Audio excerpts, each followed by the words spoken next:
Eu não preciso me apresentar muito, já fui apresentada. Eu sou uma voluntária, professora de filosofia há 32 anos dessa instituição internacional, que é a Nova Acrópole, que existe em mais de 60 países no mundo e 95 sedes no Brasil.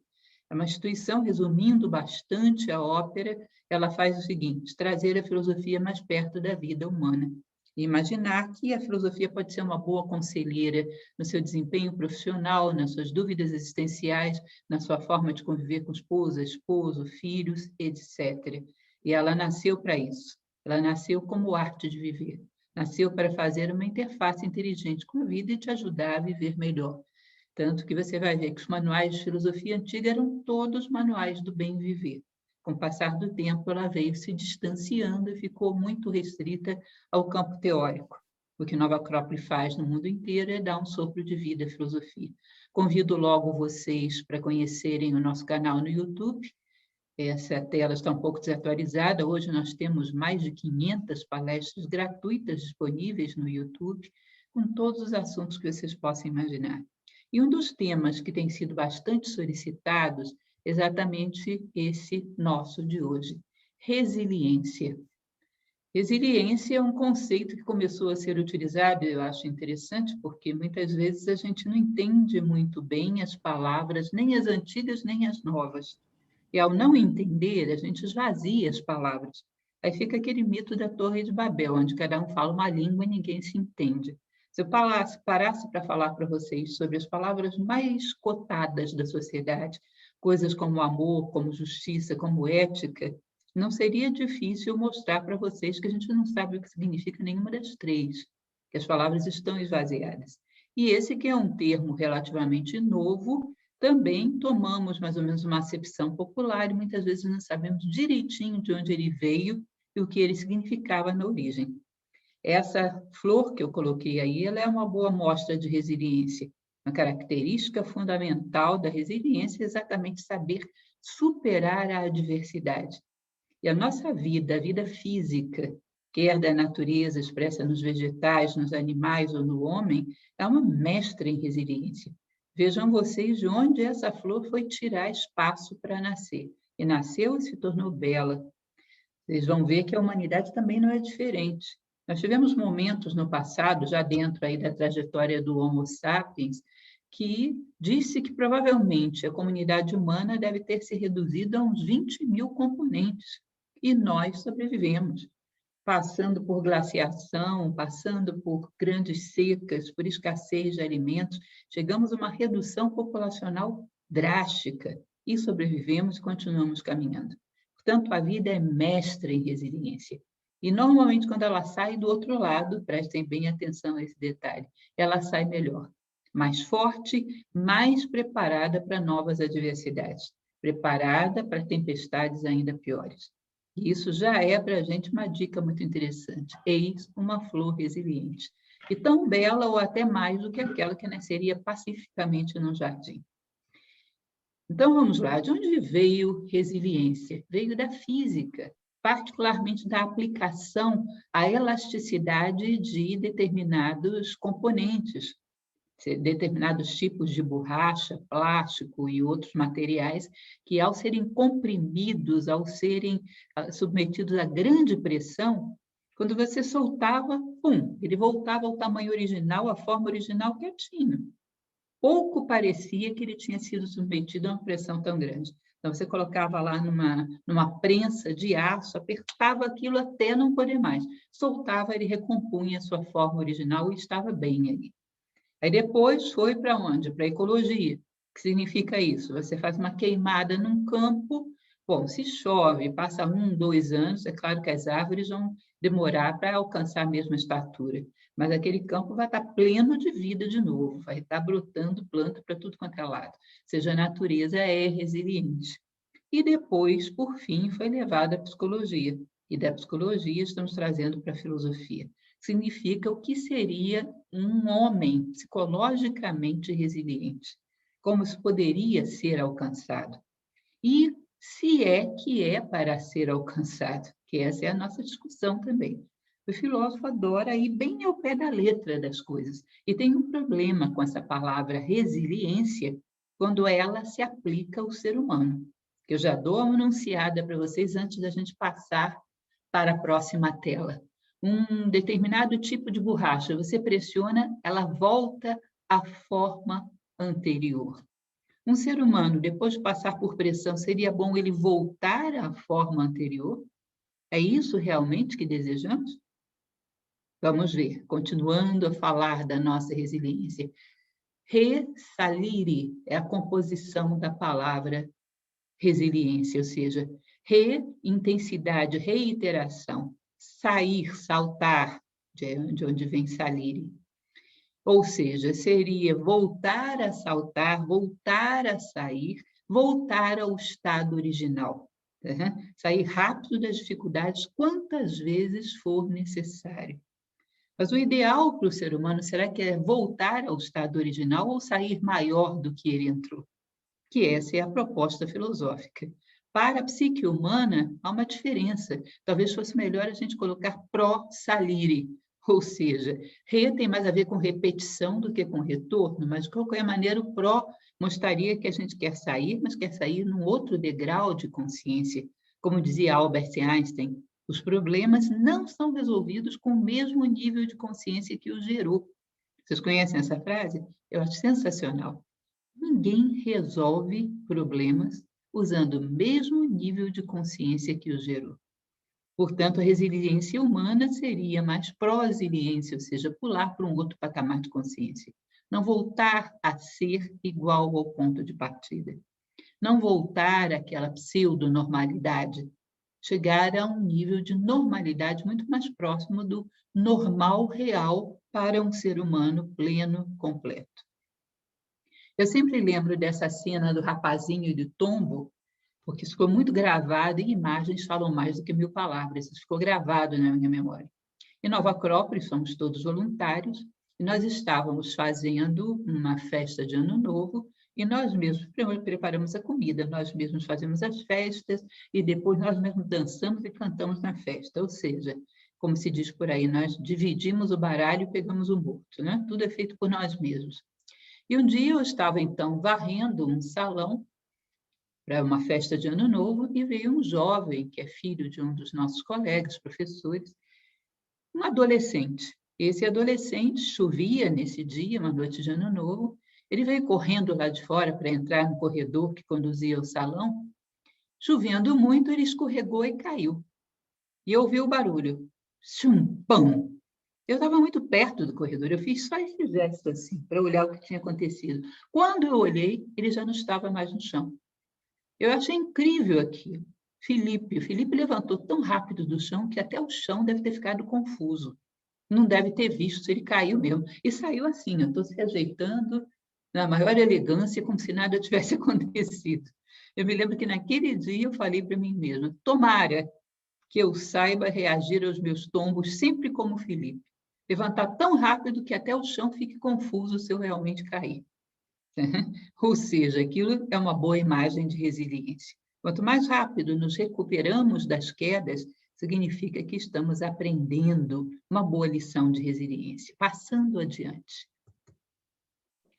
A questão que eu coloquei para vocês, voltar ao estado original, recompor ou conquistar um novo estado, renovar?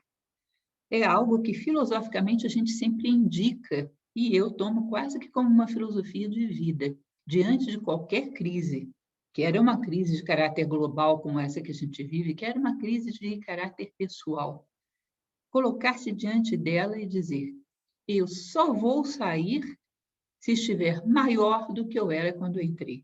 Eu vou sair do outro lado maior do que eu entrei.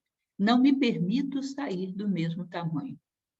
Não quero voltar a provocar crises dessa natureza. Portanto, eu vou sair do outro lado, maior do que eu entrei. Então, não é voltar ao estado original, é conquistar um novo estado. Se aplicamos isso à pandemia, por exemplo, com certeza, a nossa pseudonormalidade do início deve ter sido, sim, um dos fatores causadores dessa crise.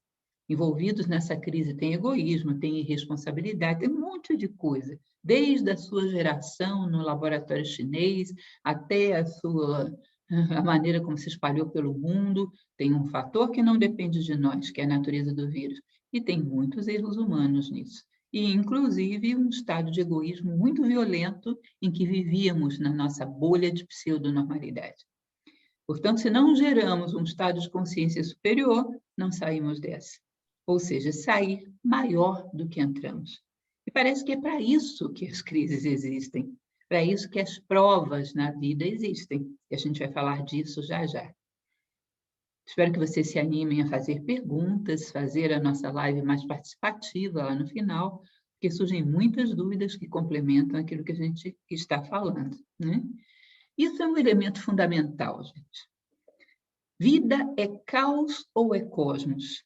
Isso é um elemento que a gente tem que entender. Toda vez que as pessoas têm me perguntado como é que eu passo melhor por essa crise, como é que eu suporto melhor a dor, que tem pessoas que sofreram perdas muito grandes e que estão sofrendo muito. Eu sempre falo sobre esse segredo fundamental, que foi usado por tantas civilizações no passado que vocês não fazem nem ideia, que é o segredo de confiar na vida. Confiar não como uma fé cega, mas uma confiança conquistada através da observação. Se você costuma observar a natureza, você vê que o caos não existe em lugar nenhum. Se você olha da sua janela, você vê as estações indo e voltando, criando todas as etapas necessárias para que a terra produza, para que traga à luz os seus filhos, para que os alimente, para que dê a eles um palco onde desempenhem o seu papel. Você percebe ciclo e inteligência na vida até daquele insetinho que bate na sua vidraça. Percebe a maravilha do mimetismo de alguns, que você olha uma borboleta com um olho de asa de coruja, com asa de olho de coruja, de tal maneira que se você olha meio desatento, confunde, é uma perfeição. Você vê a inteligência em todos os detalhes da natureza. Bom, a natureza humana faz parte da grande natureza. Se nós percebemos e constatamos através da observação inteligente e atenta da vida, que a vida é cosmos e não caos, a vida é ordem, a vida é dotada de sentido, nós podemos perceber que a natureza humana, que faz parte da natureza, não deve ser uma exceção. Deve ser dotada de sentido também. Houve um grande filósofo do passado, chamado Marco Aurélio, era um imperador romano e um filósofo estoico, que ele dizia o seguinte: nada acontece ao homem que não seja próprio do homem. Nada acontece à Lúcia que não seja próprio da Lúcia, então. É aquilo que a gente chama de teoria da responsabilidade. É muito engraçado, vou tentar montar essa imagem na cabeça de vocês. A imagem é curiosa. Imagine que você veio ao mundo, em primeiro lugar, para crescer como ser humano. Ou seja, toda a natureza trama para o teu aperfeiçoamento, para que você cumpra o seu papel dentro da própria natureza. A natureza espera alguma coisa das plantas, que façam fotossíntese, que sejam base da cadeia alimentar. Ela espera dos animais que sobrevivam, perpetuem a espécie. Ela espera algo dos homens, que muitas vezes nós não cumprimos, que é a geração de valores, virtudes e sabedoria. A natureza necessita desse ser para criar isso e velar pela harmonia do todo. Então, ela gera uma constante pressão para que você cresça. Então, nós viemos ao mundo para crescer como seres humanos, para sair daqui maiores do que entramos, mais humanos propriamente dito. Que a grande escassez da natureza é sobretudo de homens. Se você preserva o ser humano na plenitude da condição humana, tudo mais será preservado por acréscimo. Então, nós viemos com determinadas arestas que precisam ser aparadas. Então, é como se a gente viesse para a vida com um cartão cifrado magnético, que atrai para a sua vida aquilo que vai aparar as arestas que você tem. Então, daqui a pouco é uma pessoa, daqui a pouco é uma situação. Aí você diz, coitado de mim, sou uma vítima, essa pessoa me persegue, essa situação me persegue. Entenda, não é uma questão pessoal. Se essa pessoa passou pela sua vida, se essa circunstância surgiu na tua vida, é porque você a chamou, porque precisava passar por aí para crescer. Se não fosse essa, seria outra semelhante, mas você passaria por aí, necessariamente. Essa pessoa chata que entrou na sua vida, ela não é chata para te provocar. Ela é chata porque é o melhor que ela logrou ser até esse momento. Mas ela veio para a sua vida porque você chamou. A tua necessidade de experiência chamou. Uma vez um aluno me dizia, professora, minha vida está impossível. Eu trabalho num local onde tem 10 chatos, eu não aguento mais. Eu falei, olha, eles não são chatos para te perseguir. Eles são chatos porque é o que eles conseguiram ser. Mas eles vieram porque você chamou. Você fez um concurso público para chatos e esses foram os aprovados. Evidente, eles querem te mostrar alguma coisa. Talvez te ajudar a desenvolver paciência, talvez te ajudar a desenvolver tolerância, ou talvez para mostrar que o chato realmente é você. Por alguma razão vieram. Portanto, não personalize os problemas. Nada acontece ao homem que não seja próprio do homem. Ao fazermos isso, tomamos as rédeas da nossa vida, assumimos a responsabilidade e paramos de colocar a culpa de tudo no outro. Colocar a culpa de tudo no outro é muito inconveniente, a gente se sente aliviado, mas só tem um detalhe, a gente não cresce, quem tem que crescer é o outro. A teoria da responsabilidade diz que nada acontece ao homem que não seja próprio do homem. Portanto, assuma as responsabilidades pelo que te acontece, proponha-se a aprender e sair maior do outro lado. Como dizia Epíteto, um outro grande pensador estoico, a extinção da culpa marca o início do progresso moral. Não tem culpados, tem responsáveis. Cada um foi responsável por quê? Porque aquilo era o melhor que podia fazer naquele momento. Agora vamos embora e crescer, para sair do outro lado maiores. Então, há um propósito para a evolução humana, fazer com que nós nos humanizemos, que tenhamos uma vida mais humana, ou seja, que tenhamos uma trajetória, um propósito. Ao final da linha, sermos mais humanos do que somos hoje. Sermos fator de soma, sairmos daqui melhores como seres humanos, tenhamos beneficiado as pessoas que conviveram conosco e que tenhamos agregado algum pequeno valor ao mundo, pequeno que seja. Mas eu não vivi em vão, eu fiz diferença. Portanto, quando você foca aquele fogo no alto da escada como a condição humana plena, pode até botar alguém para ilustrar ali, alguém que você considere muito sábio, muito honesto, muito íntegro, muito bom, você já tem um propósito. E ao ter um propósito, você já não é mais manipulado. Perdão, Brasília está extremamente seca nessa época. Você já não é manipulado, você sabe que tudo que te leva para lá é bom, tudo que te afasta é mal, você adquire valores como bem e mal, certo, errado, honesto, desonesto. Aí você sabe quem é você, quem é a Lúcia. É aquela que está lá no último degrau da escada, mais humana do que eu sou hoje. Isso é fundamental. Quem sabe onde quer ir, encontra um caminho. Não vamos cair naquela história do gato da Alice no País das Maravilhas. Vocês devem conhecer, né? Alice pergunta, qual é a estrada certa? E o gato diz, onde você quer chegar, menina?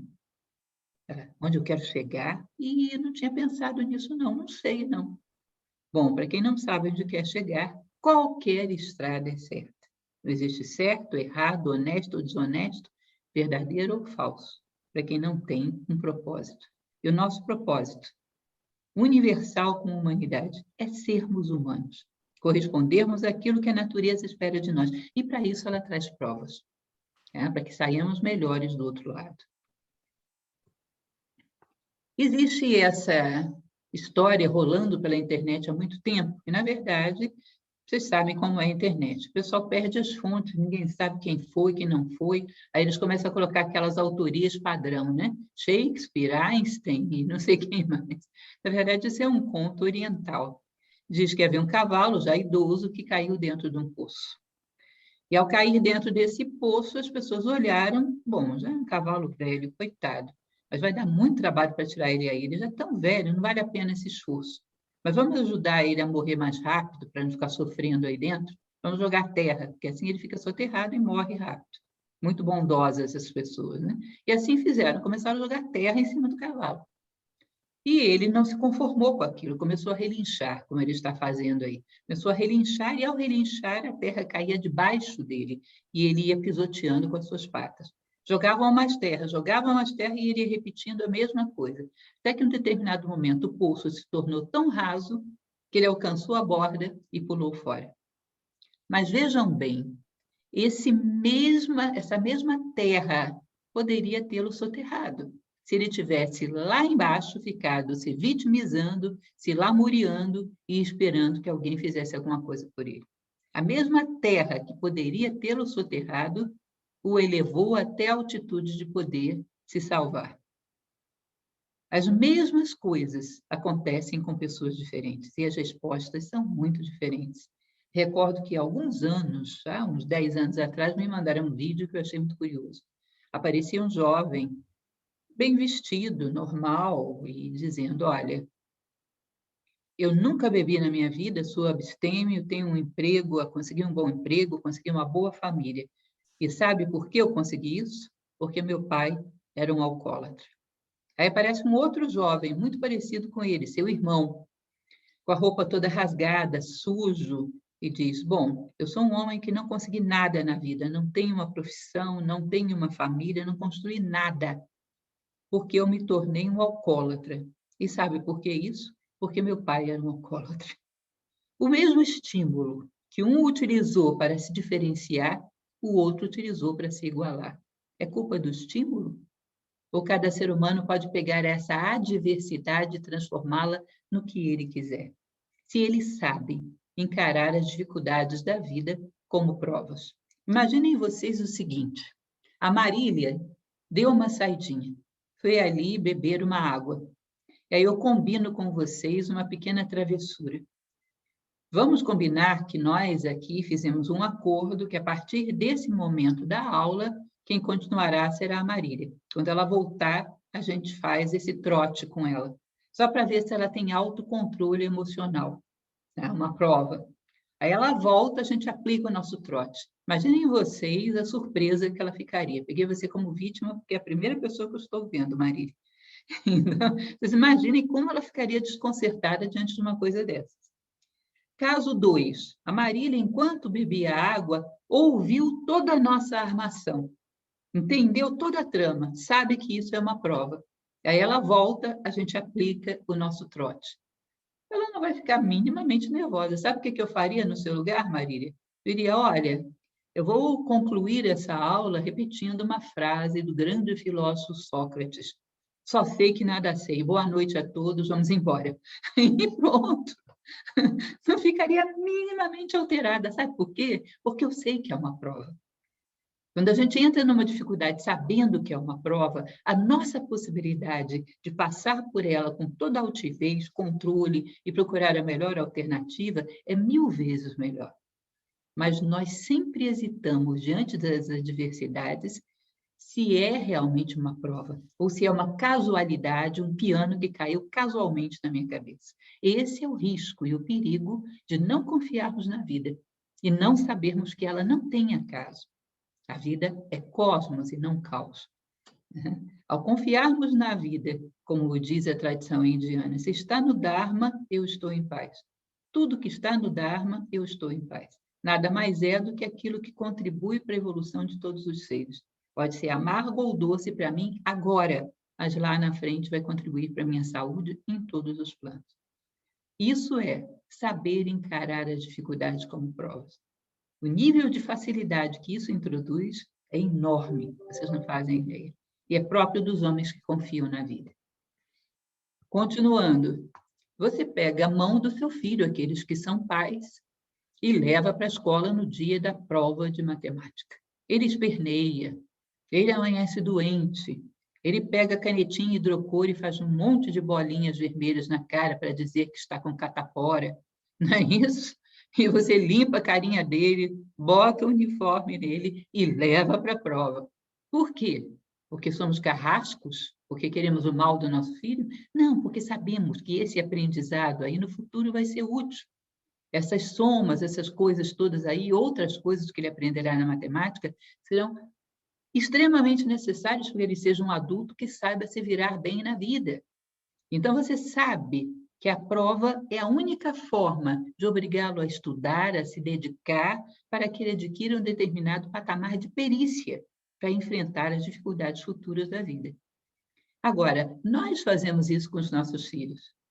E quando a vida nos dá provas, nós pintamos o rosto com canetinha vermelha para parecer que estamos com catapora. Não temos moral para exigir isso dos nossos filhos. Se nos comportamos assim diante das provas da vida. Deveríamos saber transferir simbolicamente os conceitos de um campo para outro.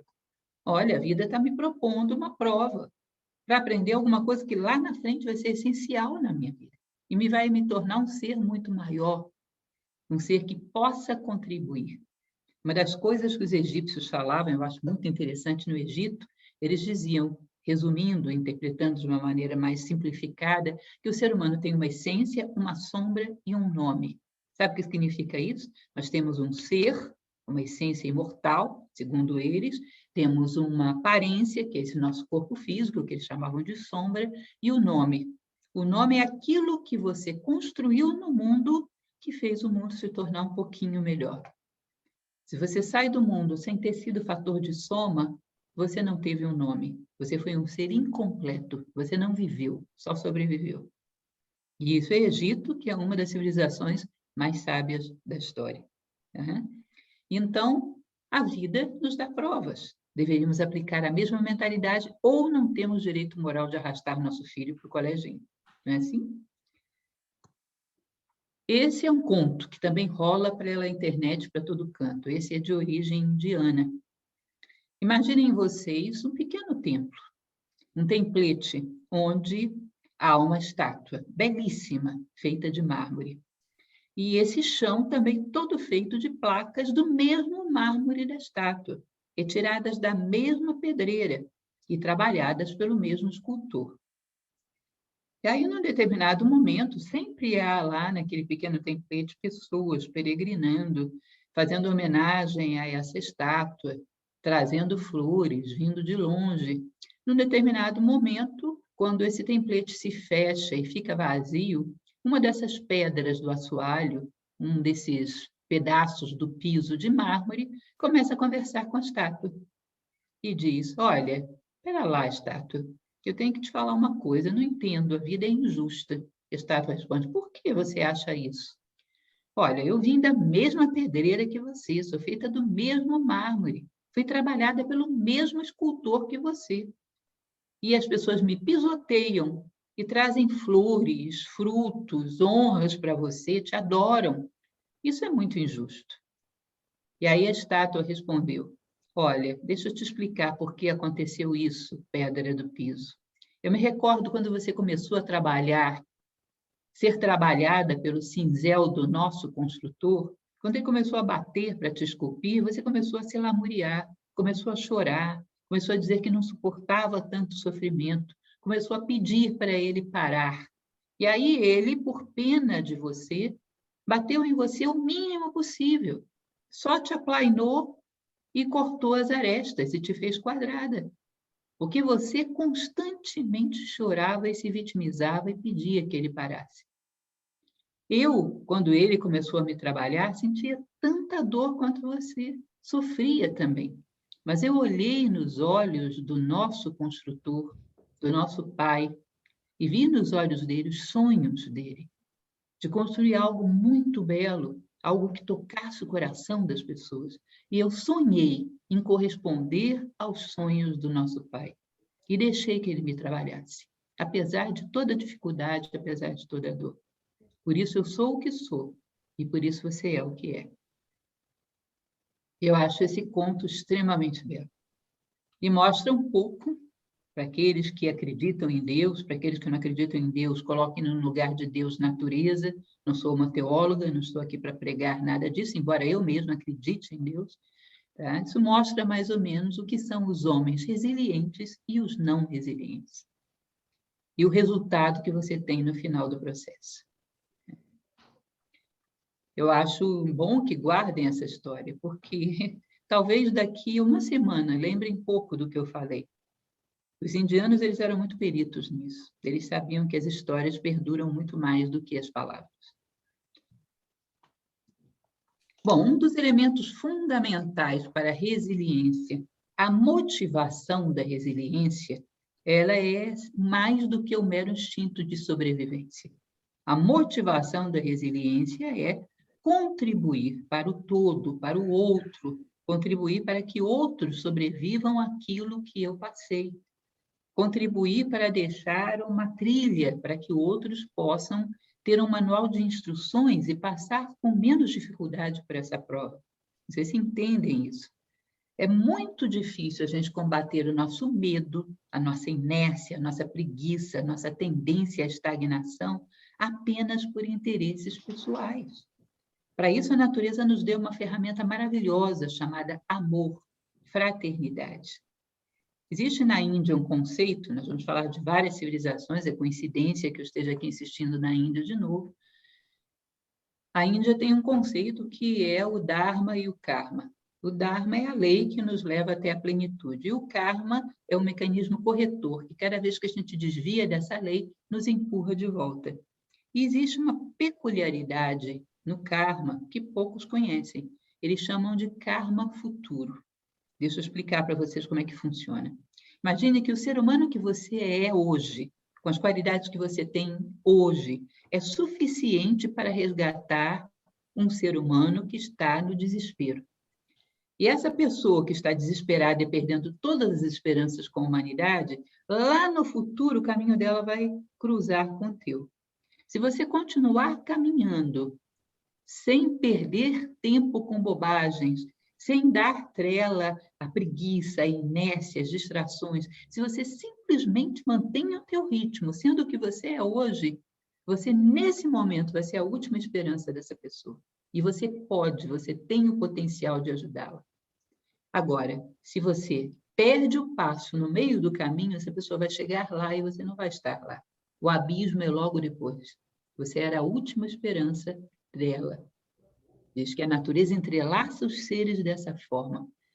Essa pessoa que não sabe nem que você existe, a dor dela e a necessidade dela te puxa para o futuro.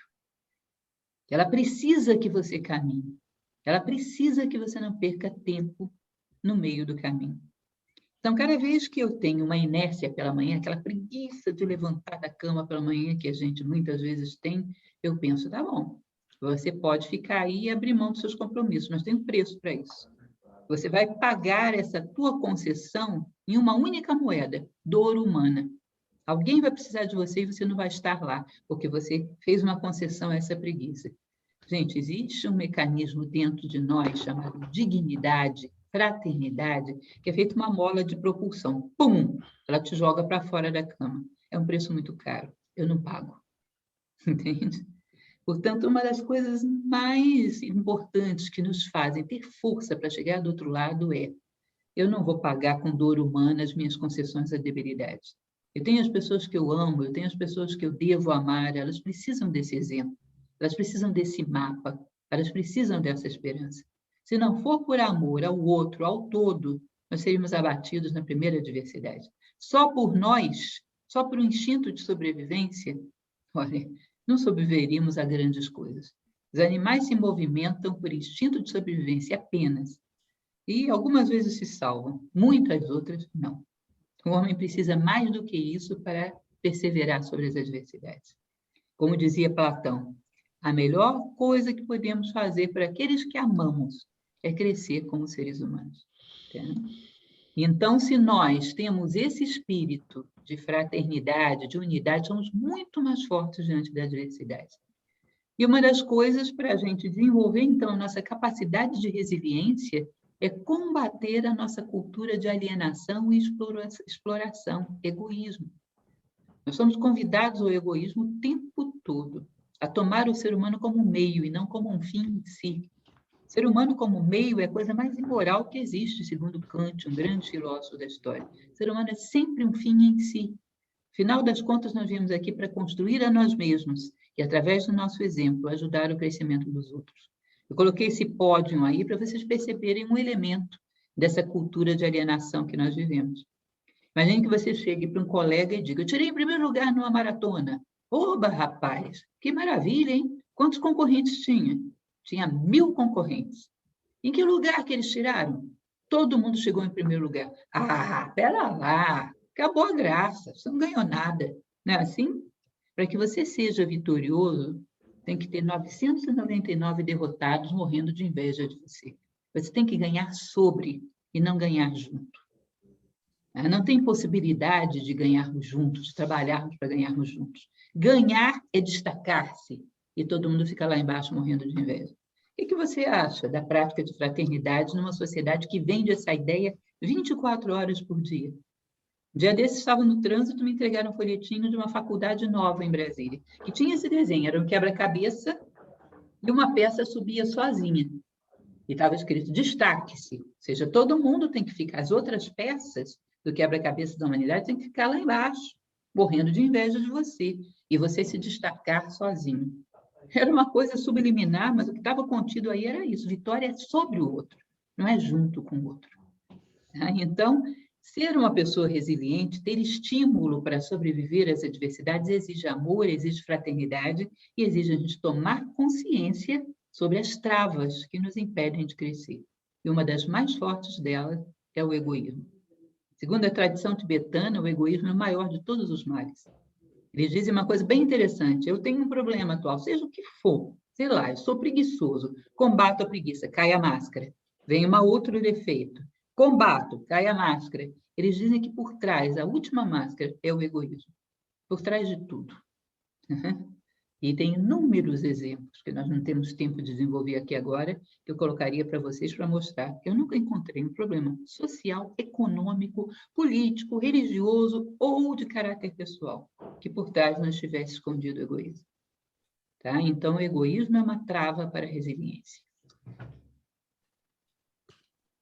Contos de fada. Eu tenho, inclusive, uma palestra lá no canal do YouTube sobre o simbolismo dos contos de fada, porque eles são ensinamentos clássicos, né?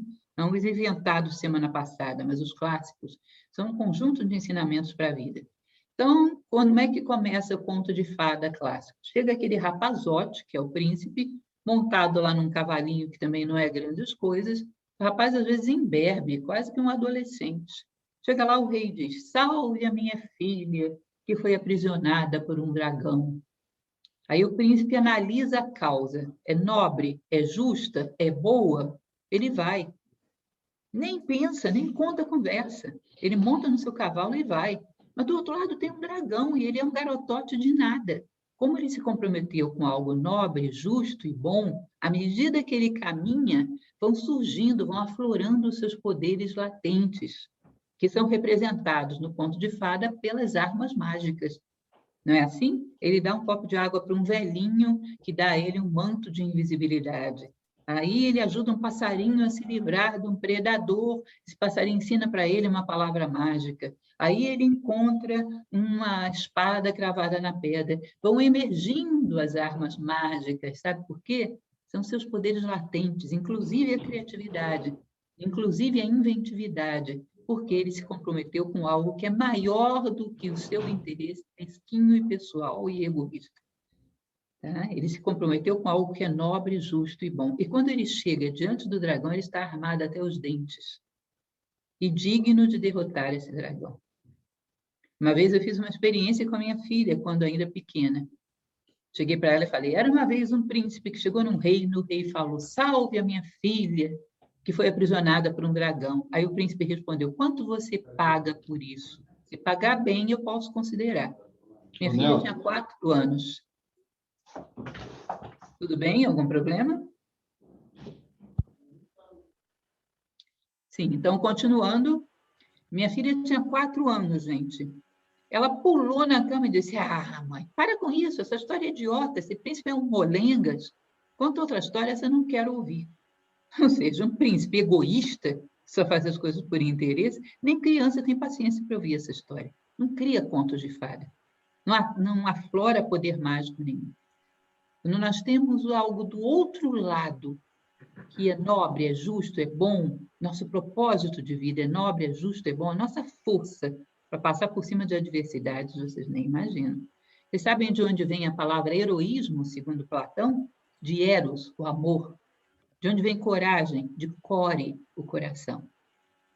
Vocês já devem ter ouvido falar de mães que nem nadavam, nem sabiam nadar direito, mas o filho está afogando, se atiraram lá e conseguiram jogar o filho para fora da água, embora às vezes elas mesmas tivessem morrido.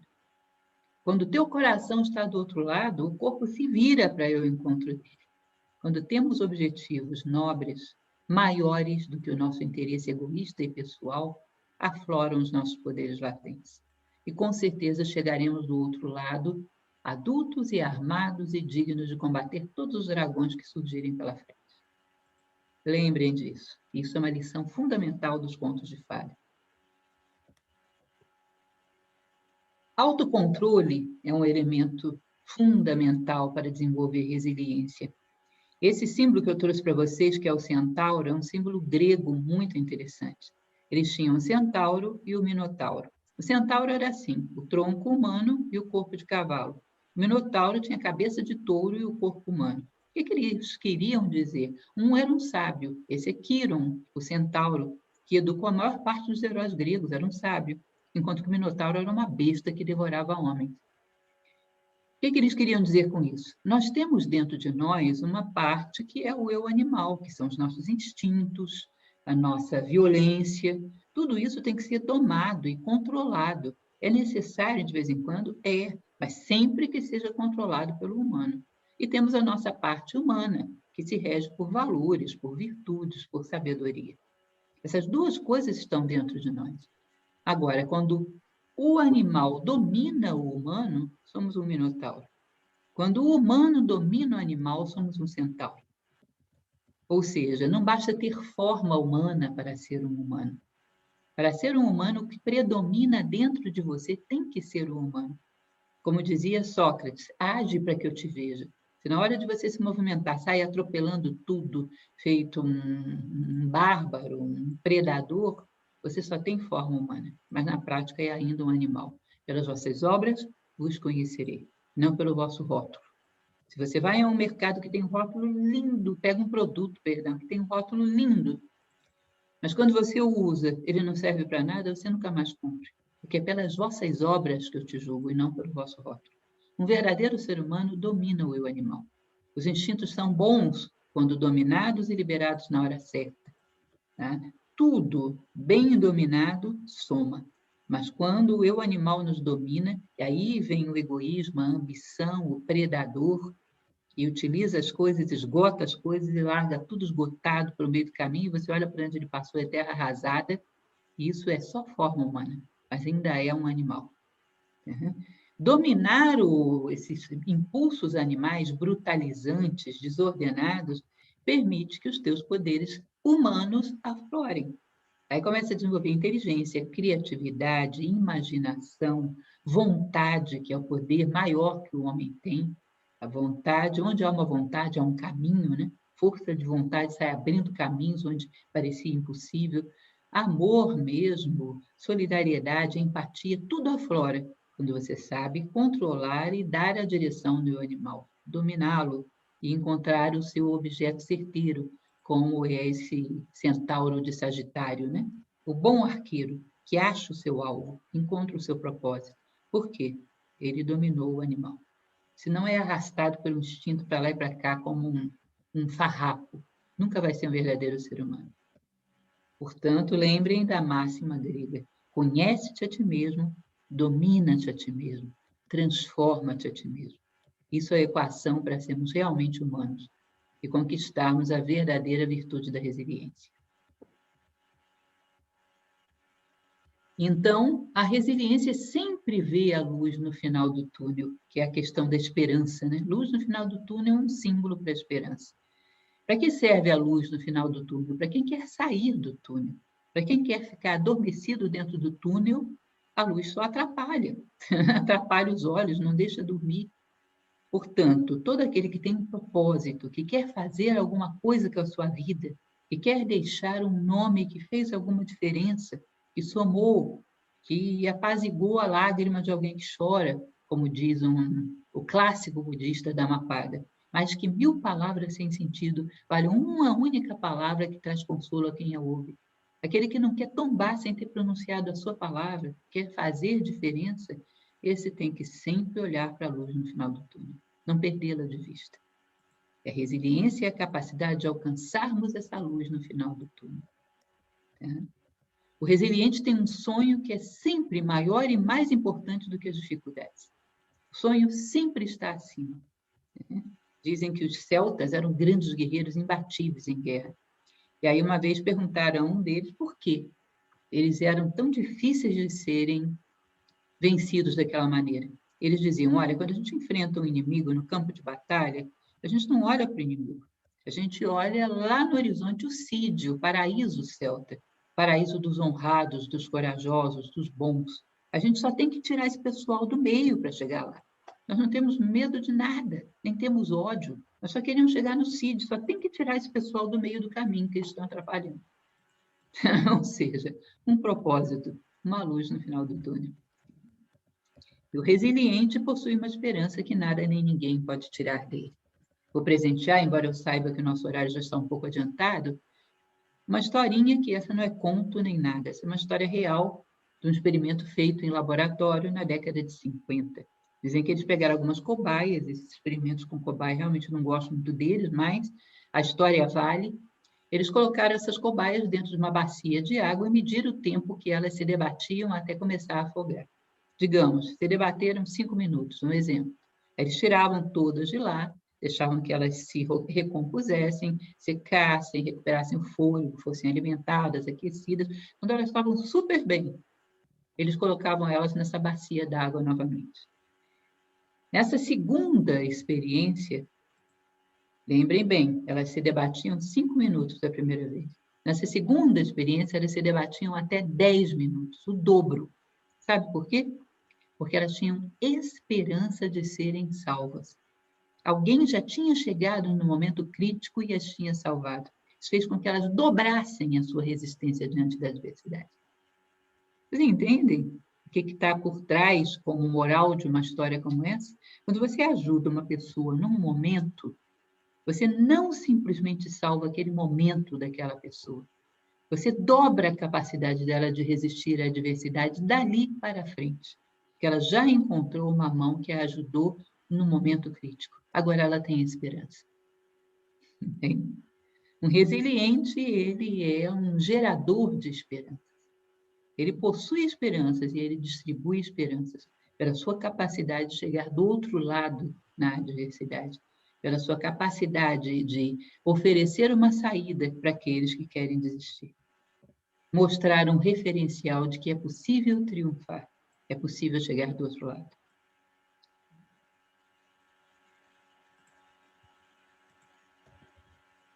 Pacto com a vida. Sair maior do que entramos. Permitir que outros cresçam através de nós. Eu já vi muitas pessoas que às vezes chegaram a uma situação de desespero, de pensarem até em colocar fim à sua vida. Existe um caso clássico, que é o caso de um inventor norte-americano, Richard Buckminster Fuller. Não sei se vocês já ouviram falar. Ele era um homem que não tinha ensino superior, não tinha nada e era muito pobre. Depois, na sua maturidade, recebeu mais de 20 títulos de doutor honoris causa pelas principais universidades do mundo. Foi considerado um dos maiores cientistas, os mais inventivos cientistas da história dos Estados Unidos. Ele, quando tinha 32 anos, ele era um homem extremamente pobre. E tinha uma filhinha que morreu, entre outras coisas, por doenças ligadas à inanição, devido à pobreza dele. Quando a sua filhinha morreu, ele planejou tudo para se suicidar. Só que quando ele olhou para tudo aquilo, pronto para se suicidar, ele disse, bom, a minha vida não serve para mim, para mais nada. Mas pode ser que sirva para a humanidade, né? Deixa eu ver. Então, eu vou adiar esse meu suicídio. Vou colocar um pacto. A partir daqui, eu vivo para criar coisas que minimizem a dor da humanidade, que facilitem a vida das pessoas. Se eu não conseguir fazer nada, ali na frente eu me suicido. Mas agora eu vou colocar o meu pacto comigo mesmo, daqui para frente, pelo benefício de todos. E dali para frente ele se tornou um dos maiores inventores da história dos Estados Unidos e, quizás, da história da humanidade. Isso é muito interessante. A vida é como um prato de comida sadio, né? Se ele não serve para você, entrega, tem muita gente com fome. Então, esse tipo de homem fez um pacto com a vida. Daqui para frente eu vou crescer para beneficiar. Isso serve mesmo para aqueles que não estão com desespero, para aqueles que não estão pensando em suicidar, mas que também passaram por grandes adversidades. Tá bom, eu sofri, mas esse meu sofrimento vai fazer com que as pessoas que passem por aí sofram um pouco menos que eu. Eu vou sinalizar esse caminho, eu vou mostrar saídas. Portanto, não vai ter sido em vão esse sofrimento. Alguma coisa vai ser ganha. Imaginem vocês que você queira comprar muito uma mercadoria. Aí você entra na loja, pechincha com o vendedor, mas ele é daqueles duros na queda, não faz desconto nenhum, você fica com raiva, pechincha, acaba resolvendo comprar. Paga aquele preço caríssimo e sai da loja com raiva. E esquece o produto em cima do balcão. É mais ou menos o que a gente faz com as crises. Sofre, paga o preço e esquece o aprendizado em cima do balcão. Sai de mãos abanando, não ganha nada com todo aquele sofrimento. A crise se torna só desconstrução, só sofrimento, nada de aprendizado. Bom, a partir de agora eu vou sinalizar quem passar por aí, para que sofra menos do que eu passei. Aí a crise já tem um propósito.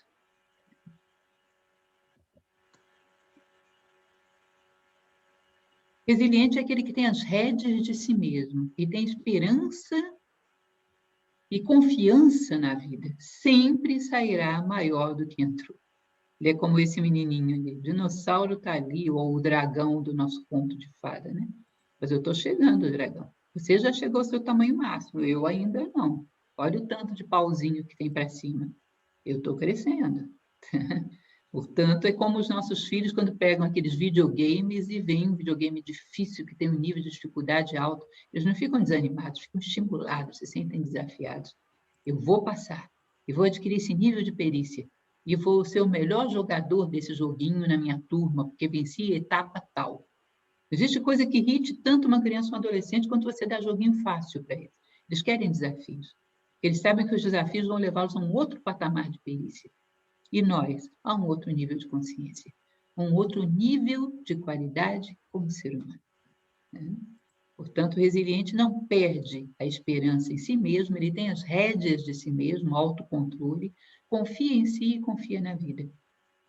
Um dos maiores inimigos da resiliência é essa onda de informação que temos hoje em dia, tirando a fé no ser humano. A humanidade não presta, a humanidade não tem jeito, a humanidade não serve para nada. Às vezes atacam só os brasileiros, né? Brasileiro não tem jeito, brasileiro não presta, brasileiro é um caso perdido. Pior coisa que você pode fazer com o ser humano. Porque vencer as adversidades confiando em si próprio já não é fácil. Sem confiar, desista. Você já perdeu no plano mental, não precisa nem sair de casa, você já está derrotado. Resiliente é um semeador de confiança, porque ele confia. Por fim, eu trouxe para vocês uma cena de um filme, que é bem conhecido, né? O Gladiador, de Ridley Scott. Vocês devem ter assistido, quem não assistiu, é um belo filme, bastante conhecido. Tem um determinado momento que o gladiador, que dá nome ao filme, Máximos Décimos Merídios, estava no meio da arena, junto com um grupo de escravos, que ele tinha sido escravizado, e os romanos iam entrar com carros de guerra para simular uma guerra na história, só que os romanos com armas, com carros, com tudo, para massacrá-los, porque eles eram escravos. E aí, Máximo junta os escravos à volta dele e diz: seja o que for que venha por trás daquela porta, se ficarmos unidos, teremos chance. E ele une os escravos, ensina as técnicas de guerra dele, porque ele tinha sido um general, e esses escravos, mal armados, a pé, conseguem derrotar esses romanos em carros de guerra, em cavalos super armados. Conseguem inverter o rumo previsível da história. Conseguem gerar o imprevisto. São vitoriosos. Nós podemos dizer que essa porta é a porta da história, é a porta do futuro. Seja o que for que venha por trás das portas da história, se ficarmos unidos, teremos chance. Como dizia Sócrates, nenhum de nós é tão bom quanto todos nós juntos. Tá? Então, uma das coisas do resiliente é promover unidade, desenvolver empatia, desenvolver fraternidade e promover unidade, cada vez mais. Daí vem seu estímulo, daí vem a sua motivação. Como diz, até a máxima da ISO 9000 sabe disso, né? A ação local com visão global. Eu penso no todo e ajo aqui e agora. Mas é o todo que me dá referencial e motivação. É o todo, é o outro, é o meu filho, é o teu filho, são as crianças da humanidade, é o futuro da humanidade. Daí vem a minha motivação. Por fim, essa frase linda da Aninha, né? Cora Coralina, isso aí é um desenho da casa da ponte onde ela viveu. Tenho mais esperança nos meus passos do que tristeza nos meus ombros. Essa, com certeza, era uma resiliente. Linda frase para guardarmos conosco. Sempre, sempre tenho mais esperança nos meus passos do que tristeza nos meus ombros. Carregue sempre isso. E é isso, gente. Reitero o convite a vocês para conhecerem o site das nossas escolas presenciais que temos para o Brasil afora e o nosso site na internet. Basta digitar Nova Acrópole no YouTube. Você vai cair numa página enorme com mais de 500 palestras, todas elas gratuitas. Muito obrigada.